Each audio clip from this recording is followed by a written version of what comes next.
A serpente era o mais astuto de todos os animais da terra que Deus fizera. E ela disse à mulher: por que vos mandou Deus que não comesseis de toda a árvore do paraíso? Está na Bíblia, o livro mais lido do mundo. Foi por causa da serpente que Adão e Eva foram expulsos do paraíso. O mito da serpente, como símbolo do mal, da traição, atravessa os séculos. Mas, apesar de temida e maldita, a cobra, como é popularmente chamada, também é importante para manter o equilíbrio natural do meio ambiente. Animal silvestre, a cobra é protegida por leis específicas do Instituto Brasileiro de Desenvolvimento Florestal. Além disso, muitos acidentes podem ser evitados desde que se conheça os hábitos das cobras e se adote alguns cuidados básicos. Acidentes ofídicos é o tema de hoje do Medicina Brasil. Você vai ver como reconhecer as serpentes venenosas, quais são os hábitos e a distribuição geográfica das cobras no Brasil, os efeitos do veneno e a prevenção de acidentes ofídicos, os tipos de lesões e o quadro clínico das vítimas. No estúdio, especialistas debatem o tratamento dos acidentes ofídicos.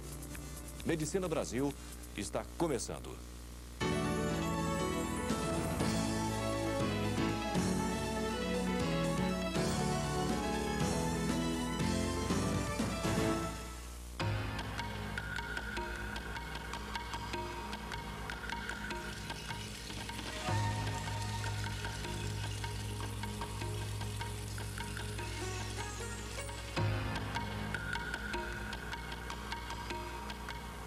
Elas atacam de repente, sem aviso.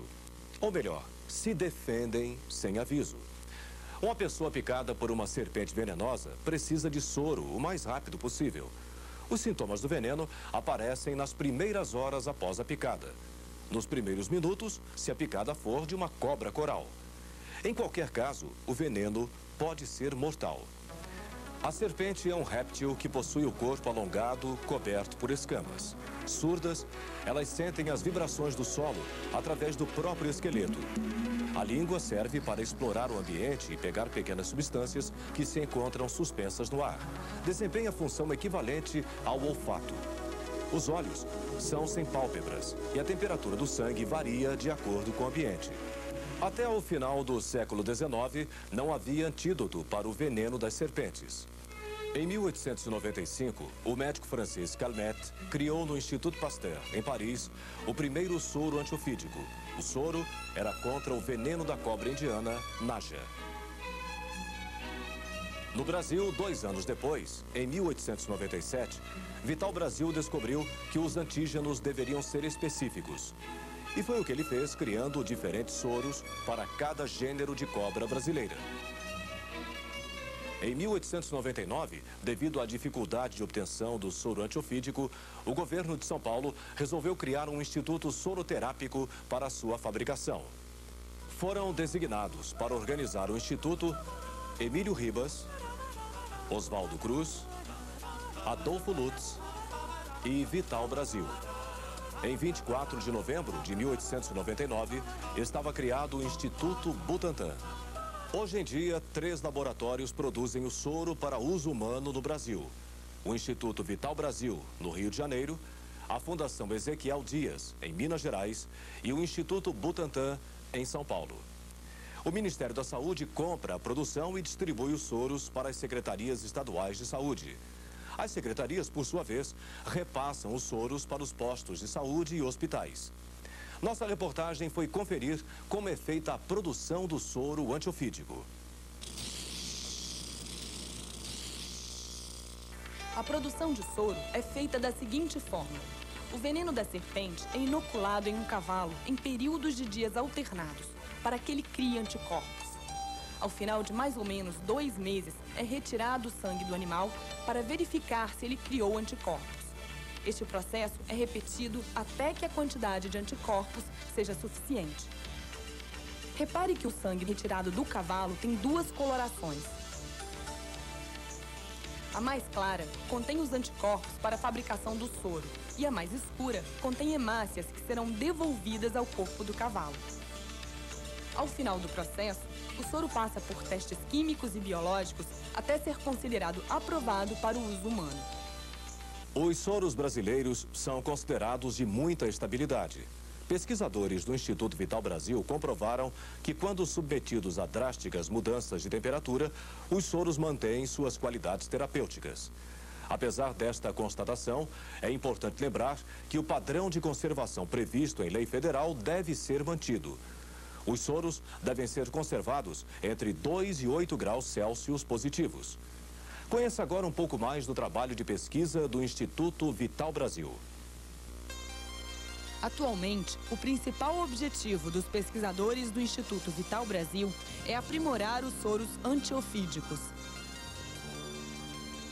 A gente estuda as proteínas que o veneno possui. Cada uma dessas proteínas, ele é um pool, o veneno é um pool de proteínas e cada uma delas vai levar a um efeito patológico no caso de um acidente por envenenamento.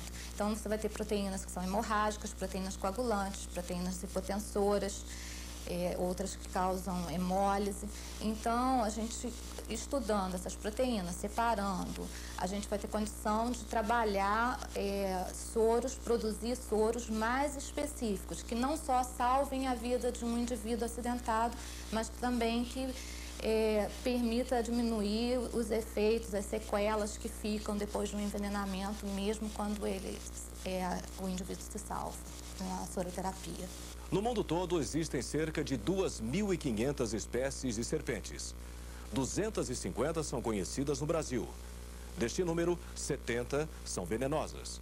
Um especialista em serpentes, o biólogo Aníbal Melgarejo, mostra agora quais são as características, os tipos, os hábitos e as principais diferenças entre as cobras venenosas e as não venenosas que vivem no território brasileiro. Essa cobra aqui é um jararacuçu, é uma cobra venenosa.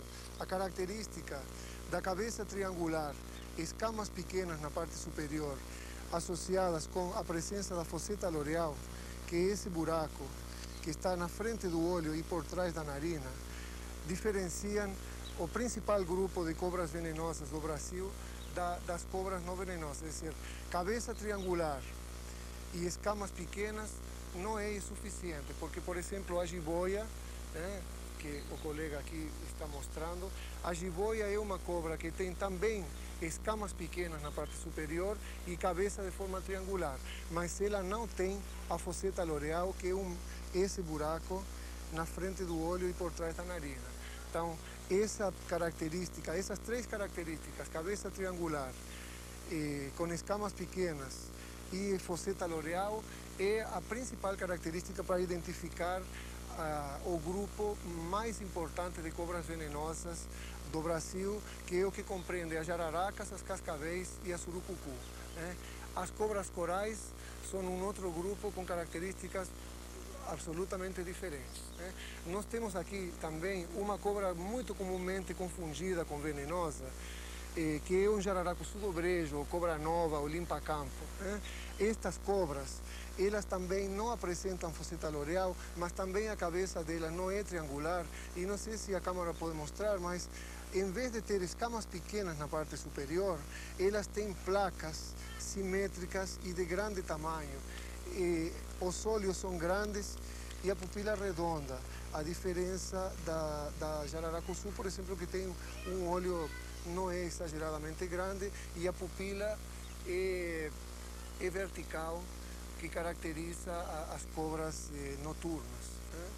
Então, nós podemos observar aqui dois animais que são muito confundidos, mas cujas cabeças nos permitem avaliar que se trata de uma espécie não venenosa, cabeça oval, com placas grandes na parte superior, e a venenosa tem a cabeça triangular com escamas pequenas associada com a fosseta loreal. Vocês podem observar que essa serpente, se eu abro a boca dela, a boquinha, ela não tem presas. Elas têm 4 fileiras de dentes, como um serrilhado, na parte superior da boca, e 2 fileiras na parte inferior. É como uma serrilha. Esses animais, quando mordem, produzem um ferimento superficial, mas que sangra, que queima, que não é nada agradável. Já as cobras do tipo venenoso, elas possuem presas de grande tamanho, como nós vemos aqui. As serpentes venenosas têm caudas diferentes entre si. A cauda pode ser lisa, com chocalho ou com escamas arrepiadas no final. De todas as serpentes brasileiras venenosas, apenas a cobra coral não tem as características descritas pelo Dr. Aníbal. As cobras corais, elas se caracterizam pelo seu colorido, basicamente composto por anéis pretos, vermelhos e brancos ou amarelos. Existem apenas de 30 e poucas espécies de coral que tem no Brasil, existem uma ou duas na Amazônia que não respondem a esse padrão de anéis. São cobras que não têm vermelho e que são praticamente pretas só por cima, mas 99% das corais, elas têm os anéis pretos, vermelhos e brancos ou amarelos ao longo do corpo.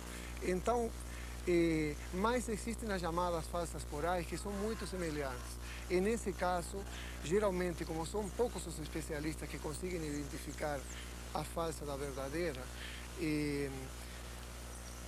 o médico vai se valer pela sintomatologia. O veneno das corais, sem dúvida, é o mais violento, o que age mais rapidamente no organismo. Ele é um veneno de tipo neurotóxico que vai produzir um bloqueio da transmissão do impulso nervoso para o músculo e principalmente vai afetar o diafragma, que é o principal músculo respiratório. Então a gente, nos poucos acidentes que nós temos observado, em 2 horas, em menos de 2 horas às vezes, a pessoa já fica com uma insuficiência respiratória aguda por causa desse bloqueio a nível de placa motora. Elas têm a cabeça oval com placas grandes, como se fosse uma cobra não venenosa.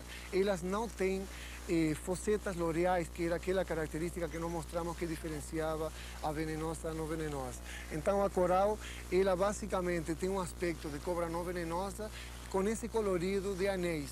Algumas falsas corais, elas têm a barriga branca e os anéis não se completam ao redor do corpo. Essas são fáceis, porque as corais venenosas, todas elas que têm anéis, elas têm os anéis completos ao redor do corpo. Ao contrário do que se imagina, a maior parte dos acidentes com serpentes não acontece em regiões de floresta ou natureza virgem. A vítima mais frequente é o trabalhador rural.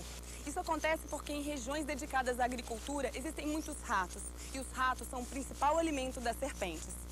O doutor Aníbal Melgarejo afirma que as cobras só atacam os seres humanos quando se sentem ameaçadas. Elas atacam apenas para se defender. As serpentes brasileiras são divididas em 2 grupos. O primeiro reúne as jararacas, as cascavéis e as surucucus.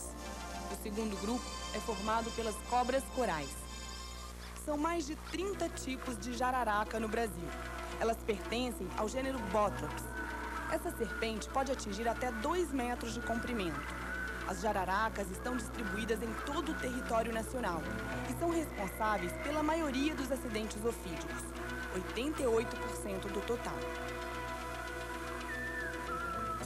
As cascavéis podem medir até 1,5 metros de comprimento. Essas serpentes, do gênero Crotalus, vivem em campos abertos, regiões secas e pedregosas. Só não são encontradas na floresta amazônica, Mata Atlântica e regiões litorâneas. Essas cobras são responsáveis pela segunda maior porcentagem de acidentes ofídicos no país, 8%. As surucucus, do gênero Lachesis, são as maiores serpentes peçonhentas da América do Sul. Podem medir até 4,5 metros.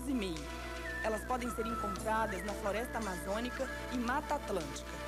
O número de acidentes provocados pelas surucucus é menor que 3% do total. As corais, serpentes do gênero Micrurus, vivem em buracos e sombras das árvores. Preferem caçar à noite.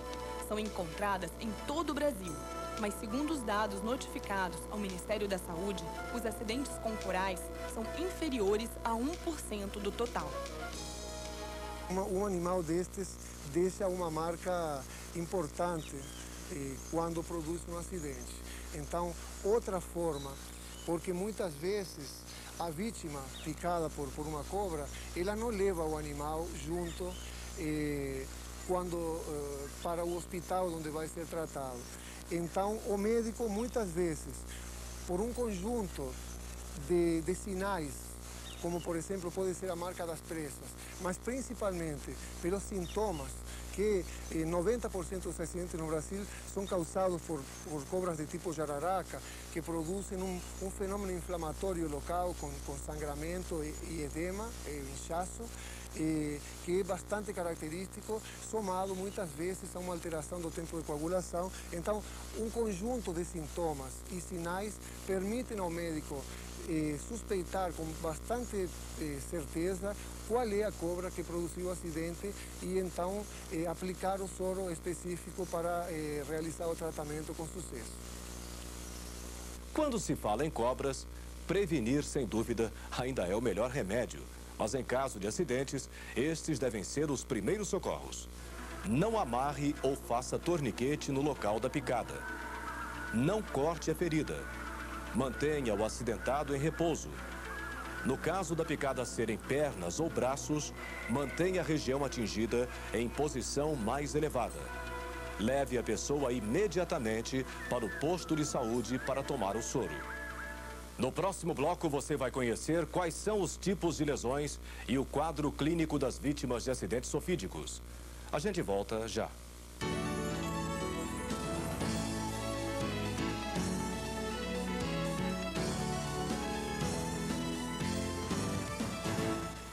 Pés descalços estão literalmente fora de moda quando o assunto é cobra. O uso de botas de cano alto pode evitar até 80% dos acidentes sofídicos. Sapatos comuns evitam 50% das picadas. Os acidentes provocados por serpentes peçonhentas dividem-se em 4 tipos. O envenenamento botrópico, causado por jararaca, o crotálico, causado por cascavel, o elapídico, por coral, e o laquético, por surucucu. Assista agora uma aula sobre lesões e quadro clínico das vítimas de acidentes sofídicos. A apresentação é do Dr. Silvio Torres Filho, infectologista e professor da disciplina de doenças infecciosas e parasitárias da Universidade Federal Fluminense.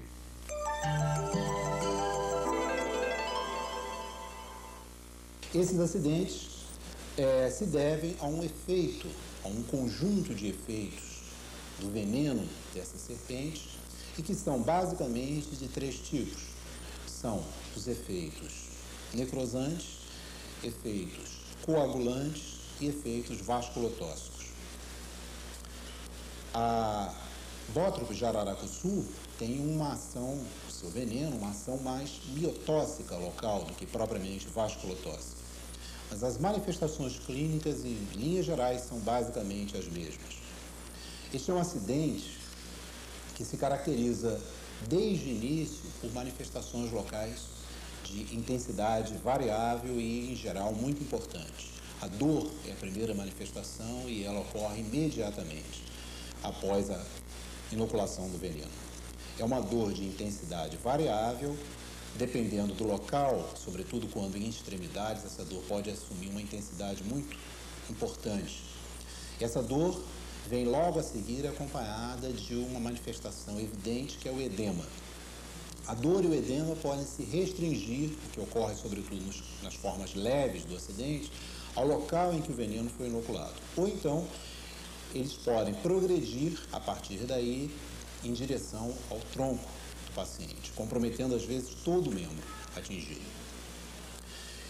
Além desse edema que progride, ocorrem também, junto com o edema, discreto calor, discreto aumento da temperatura local e um discreto eritema, nem sempre perceptível. O edema é um edema duro, é um edema que pode, como eu disse, atingir todo o membro atingido e numa evolução de aproximadamente 6 a 8 horas. E em casos extremos, esse edema é responsável pela compressão do feixe vasculo nervoso, o que leva ao que nós chamamos, que é conhecido como síndrome compartimental, que é uma emergência cirúrgica dentro do acidente botrópico. A partir da 6ª à 12ª hora decorrido do acidente, podem aparecer nas áreas edemaciadas flictênulas ou bolhas, que têm a princípio um conteúdo claro e algumas horas mais tarde podem algumas delas ter conteúdo escurecido pela presença de sangue no seu interior. Essas bolhas devem ser, na medida do possível, preservadas, porque há, em muitas séries, a associação de um desbridamento levando à ocorrência em frequência maior de infecções locais e um aumento da extensão da necrose. A necrose é o grande efeito deletério desse veneno a nível local. Essa necrose se deve tanto à ação vasculotóxica do veneno, destruição do vaso sanguíneo no nível local, como da própria coagulação intravascular local e da própria miotoxicidade local. A conjugação desses três efeitos leva, então, em muitos casos, à perda de tecido cutâneo, muscular, massa gordurosa, vasos, enfim. Essa destruição tecidual pode ser muito extensa, mas ela, em geral, é restrita ao local, a uma área pequena. Raros casos se registra perda de grande massa tecidual e até mesmo a desarticulação por necrose do membro afetado. As manifestações sistêmicas desse envenenamento são decorrentes de algumas ações, a principal das quais é decorrente da existência no veneno de frações hemorrágicas ou hemorraginas que podem afetar à distância vasos sanguíneos, lesando a membrana basal ou lesando o próprio endotélio do vaso e provocando hemorragia. Essas hemorragias ocorrerão sobretudo quando o sangue estiver incoagulável, que é uma outra ação provocada nesse envenenamento. O veneno botrópico, ele tem uma ação trombina símile, ele é capaz de transformar o fibrinogênio em fibrina numa ação que não é neutralizada pela heparina.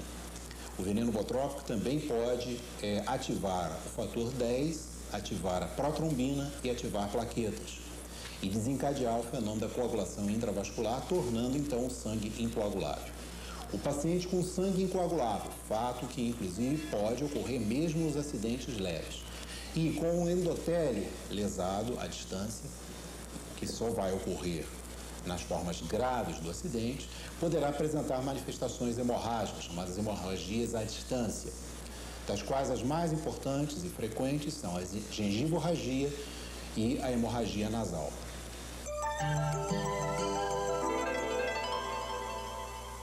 As cascavéis brasileiras têm um veneno basicamente de ação miotóxica e neurotóxica à distância. São envenenamentos de pouca manifestação local. Além da miotoxicidade e da neurotoxicidade, esse veneno provoca também, ou pode levar à incoagulação sanguínea, decorrente do consumo de fibrinogênio, da transformação do fibrinogênio em fibrina por uma ação trombino-símile.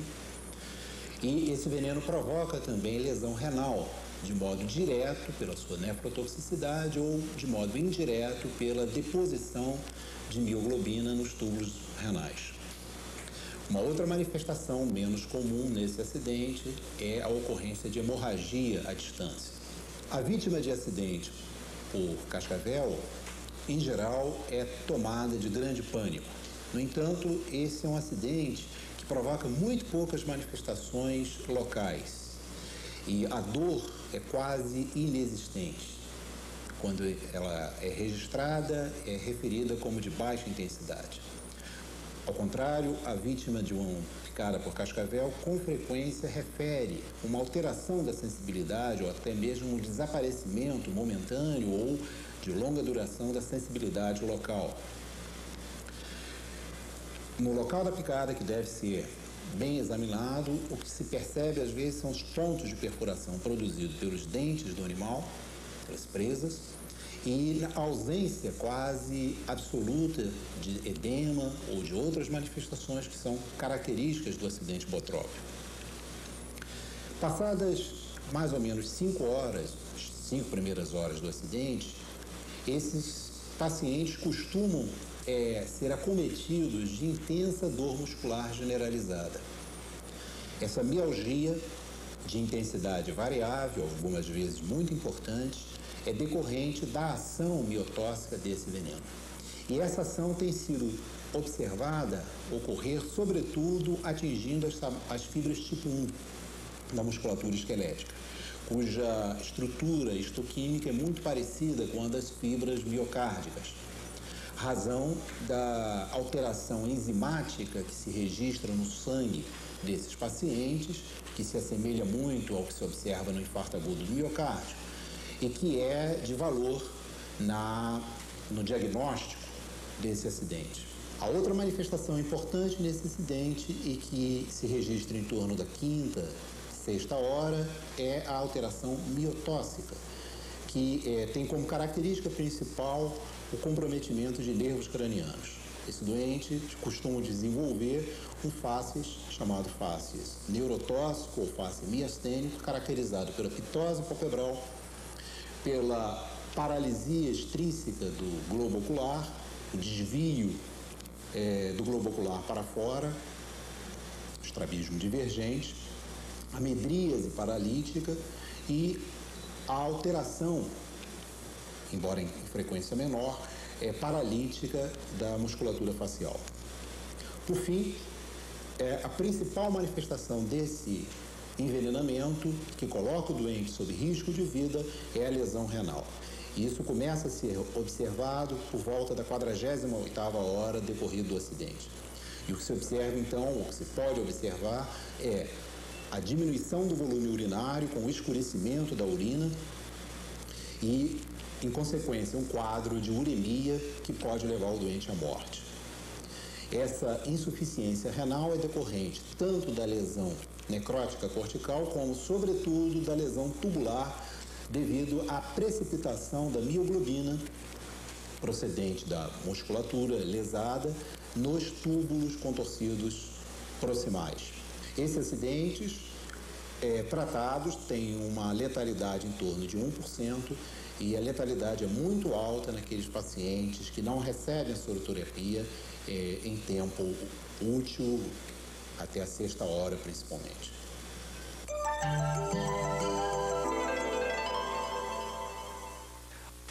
O acidente pela surucucu é um acidente muito parecido com um acidente botrópico.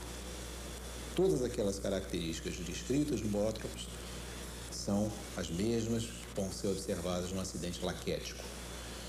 No entanto, há um componente adicional nesse envenenamento que é uma neurotoxina estimuladora do vago, o que leva algumas vítimas a apresentar bradicardia e diarreia, que seria basicamente a única diferença deste acidente para o acidente botrópico.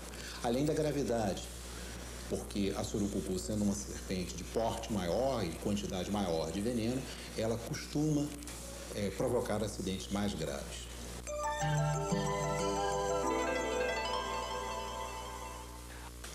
Esses acidentes são decorrentes, sobretudo, da mordedura que a coral faz nas extremidades dos dedos. Esses são os locais quase exclusivos de acidentes provocados por coral.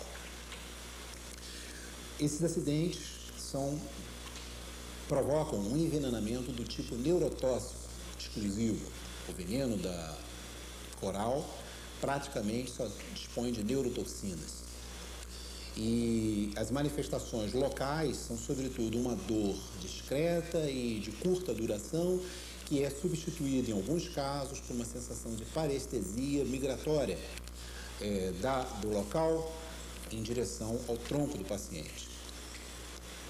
A gravidade desse acidente pode se instalar já nas 2 primeiras horas e ela se deve à ação neurotóxica do veneno, que provoca o fáscias neurotóxico, miastênico e semelhante ao descrito para o acidente crotálico, mas pode levar à paralisia respiratória.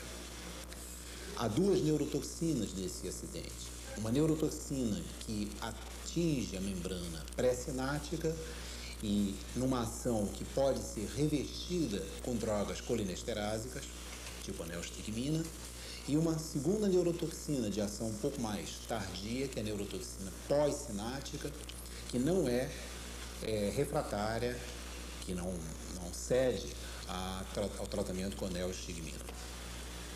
O acidente provocado por corais é um acidente de alto risco, dado a rapidez com que a insuficiência respiratória pode se instalar, e ele deve ser tratado, a princípio, enquanto o doente não recebe o soro, com uma assistência ao sofrimento respiratório, que pode se instalar de maneira precoce, exigindo então que o doente seja ventilado mecanicamente e se faça neostigmina, como será visto na parte da terapêutica.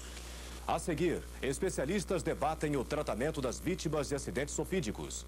É um instante só.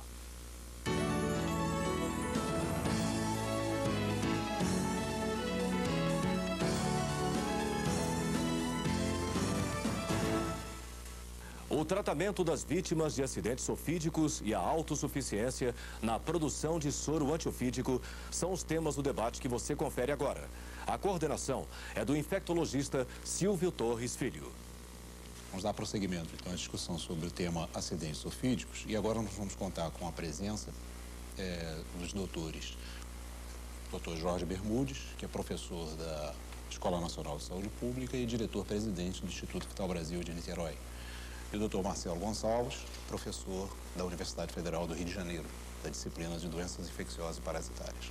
A questão central do tratamento desses acidentes se refere ao uso dos soros, a soroterapia, e esse é um aspecto do qual o Brasil tem uma importante participação do ponto de vista histórico, desde o trabalho inicial, pioneiro, do Dr. Vital Brasil,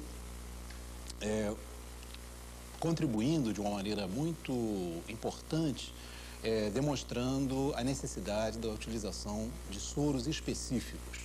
E, enfim, desenvolvendo toda uma experiência que foi seguida depois por vários eminentes brasileiros, e a soroterapia ganhou um destaque na questão do tratamento em termos mundiais e particularmente no Brasil. Até um momento em que houve uma importante crise, a produção nacional estava até início da década de 50, centrada num órgão da iniciativa privada, e houve um problema naquele momento que trouxe uma consequência de imediato séria, mas que resultou em benefícios posteriores, e eu gostaria de, então, ouvir algumas considerações a esse respeito do Dr. Jorge Bermudes. Em 1980, o laboratório Sintex em São Paulo produzia uma grande quantidade de vacinas e soros e desativou sua linha de produção aqui no Brasil. Isso levou a uma crise de falta de soro, os laboratórios não estavam capacitados para assumir, assim, de imediato, essa produção que era adjudicada ao setor privado, e desencadeou, então, a partir de 1980, o que seria o embrião do Programa Nacional de Autossuficiência Imunobiológica. O Ministério da Saúde, então, foi obrigado a discutir com os laboratórios produtores a capacidade de produção, a incentivar o aumento dessa capacidade para que hoje nós pudéssemos realmente ser um país autossuficiente. E em soros antiofídicos nós temos uma característica especial, é que as serpentes que nós temos no Brasil não são as mesmas que tem em outros países. Então, nós temos que produzir soro para a nossa população, não adianta importar soro como importa-se vacinas de outros lugares. Então, é importante que realmente nós trabalhemos com a capacitação plena desses laboratórios, Instituto Vital Brasil, Fundação Ezequiel Dias, Instituto Butantan, que hoje abastecem soros antiofídicos aqui ao país. Esse aspecto mostra a importância da soroterapia e da dedicação que as instituições públicas citadas pelo Dr. Jorge têm na produção do soro. E a relevância do soro no tratamento desses acidentes, que implica, obviamente, na necessidade da identificação correta, como já abordado, desses acidentes. O principal desses acidentes, doutor Marcelo, como é comum toda a citação estatística nacional, é o acidente botrópico. E eu gostaria, então, de passar-lhe a palavra para tecer algumas considerações em relação ao tratamento específico do caso do acidente botrópico, como início da nossa discussão específica desse tema. Pois não. Em relação aos acidentes botrópicos, é importante que a gente enfatize a necessidade da dose adequada da soroterapia quando o paciente chega ao serviço de saúde. E a gente tem que levar em conta não a faixa etária ou o peso do paciente, e sim a manifestação clínica que esse paciente está apresentando, a intensidade dessas manifestações clínicas, que é diretamente proporcional à quantidade de peçonha inoculada. Então, nós avaliamos basicamente as manifestações locais, principalmente o edema, o calor, o rubor, reações inflamatórias locais, e nós avaliamos também a intensidade das manifestações sistêmicas, principalmente se há ocorrência de hemorragia, ou se o paciente está com hipotensão ou mesmo choque, ou se eventualmente o paciente pode estar cursando com uma insuficiência renal. Em função da avaliação desse quadro, a gente programa a quantidade de soro antiveneno a ser utilizado. No caso dos casos leves, ou seja, aqueles pacientes que têm manifestações locais discretas, geralmente localizadas no próprio segmento e sem manifestações sistêmicas, nós fazemos uma dose de soro equivalente a 2 a 4 ampolas. Nós vamos comentar mais na frente como deve ser a aplicação desse soro. No outro extremo, aqueles casos bastante graves em que o paciente apresenta um edema muito extenso, sinais locais bastante evidentes, e manifestações sistêmicas, muitas vezes com hemorragias importantes, nós aplicamos 12 ampolas. E naqueles casos intermediários, ou seja, em que a manifestação local não é tão intensa e não apresenta manifestações sistêmicas, nós fazemos a utilização de 6 a 8 ampolas. Esse é um aspecto importante que se tem alcançado uma consciência da possibilidade de reduzir a quantidade de soro aplicado nos pacientes. Isso, obviamente, implica numa experiência multicêntrica nacional que vem contribuindo para esse aspecto. Agora, o importante é que, para se poder utilizar esse soro, é necessário que ele seja guardado com alguns cuidados, uma vez que a gente ainda não dispõe do soro liofilizado já presente em outros países. E, nesse sentido, qual a possibilidade ou qual o prazo previsto, enfim, se o há, no sentido de se poder dispor dessa modalidade do soro, Dr. Jorge Leônidas? Doutor Silvio, eu acho que é uma coisa perfeitamente factível, viável num país como o Brasil e até necessária, eu diria. Porque nós temos soro líquido, ampolas de grande volume que tem que ser transportadas sob refrigeração, o plasma tem que ser guardado. Só para ter uma ideia, o Instituto Vital Brasil, como os outros laboratórios também, mantém um plantel de animais. Nós temos 150 cavalos numa fazenda, um convênio com a Universidade Federal Fluminense. E diariamente tem que ter uma equipe indo lá, fazendo a guarda dos cavalos e fazendo também a inoculação e a retirada do plasma desses cavalos com condições especiais de estocagem e processamento. Agora, uma vez processado o soro, ele precisa ser mantido em geladeira. Então, nós temos que avaliar, no curto prazo, acho que nós temos que investir esforços no sentido de estudar a estabilidade do produto e trabalhar do ponto de vista de tentarmos a liofilização do mesmo, de tal maneira que ele possa ser transportado como outros produtos a temperatura ambiente e apenas ser reconstituído na hora da sua utilização. Eu acho que isso vai economizar a rede de frio, né, que não precisa estar disponível em toda a extensão do território nacional. Lembrando, em 1980, quando faltou soro, o Ministério da Saúde teve que coordenar, através da Secretaria de Saúde de todos os estados, uma rede de polos de distribuição. Então, se divulgou em todo o território nacional em que hospitais, em que lugares haveria soro. E era necessário transportar os pacientes para esses locais. E tinha que ter condições adequadas de estocagem desse soro. Nos parece que, avançando no processo de liofilização, nós poderemos ter esse soro mais facilmente disseminado, mais facilmente permeando a rede de serviços de saúde, de tal maneira que não haja condições especiais de armazenamento. Esse é um aspecto importante, na medida em que hoje há uma possibilidade, porque a rede de atendimento cresceu bastante, desde a década passada, quer dizer, já há um número bem maior de polos de atendimento, mas mesmo assim a gente sabe que é crucial o tempo decorrido entre o acidente e o atendimento. E condições preliminares devem ser atendidas e observadas antes da soroterapia. Dentro das condutas preliminares, além do chamado pré-tratamento, com os inibidores H1 e H2 de histamina e o corticoide, a questão do meio que tem que ser preparado para o atendimento de um possível acidente alérgico. Quer dizer, a vítima ela tem que ser tratada num local que possa dar a ela assistência a sofrimento respiratório agudo ou ao choque.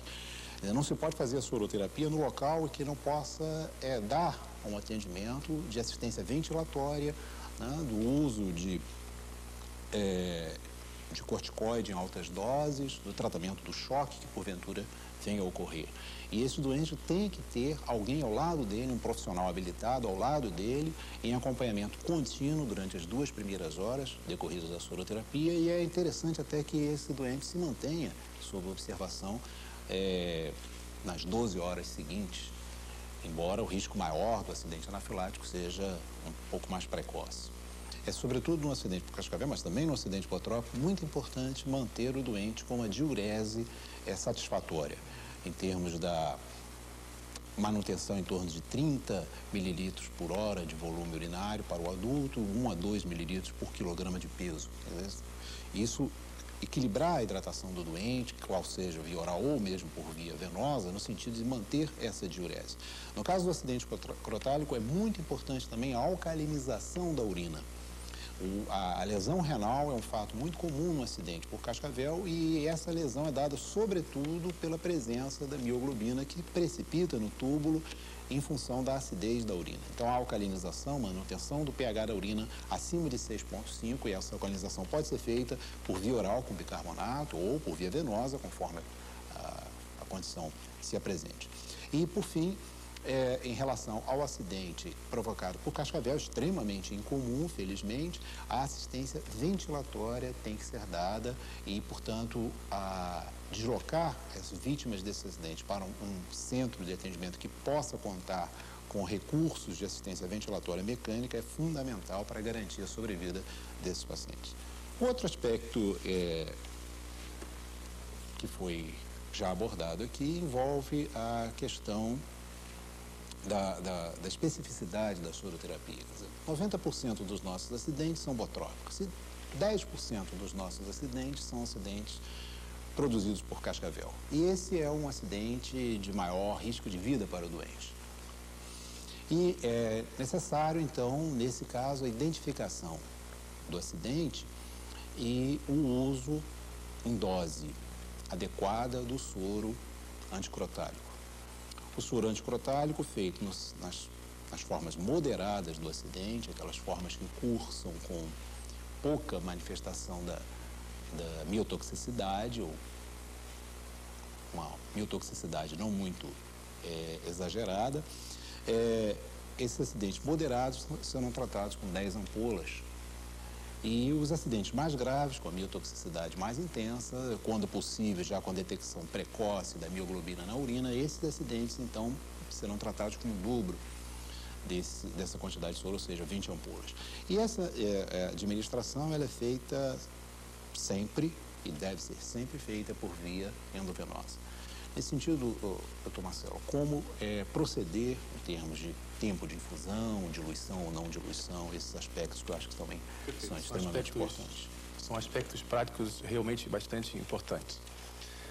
Em primeiro lugar, a gente sabe que o soro deve ser feito por via endovenosa, por um motivo muito simples, pela biodisponibilidade imediata.